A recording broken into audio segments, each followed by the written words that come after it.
Naglambay ta adlaw ta pagpuay, nagasalop en adlaw, dong pisa una na adlaw ta Domingo.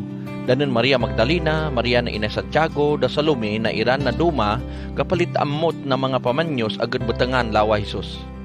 Tayon man na una na adlaw ta Domingo na bag-o ng pagasin ng adlaw. Kapanaw danen na namiling talubangan niya Hesus. Ta iran na pagpanaw, gayon sa ay danenan. Ya, inutaan ka ni magligid na bato na sarat talubungan niya. Ilingtan ang badanan taksikad bakod bato ya. Pagabot danen talubangan, nakita danen na bato ya naligid-en. Kasulid danen na ang talubangan, daw may nakita danen na isya na mama na batan-en. Iya na bayo puti na langkaw. Kamungko ka na ang dapit tatuo ta silid talubangan. Nadlekid danenan. Dili ka madlek. Naman ko napapangita niyo Hesus ya, na taga Nazaret, na nalansang na Anta Cruz. Kanon niya, pabanaw unta Diyos.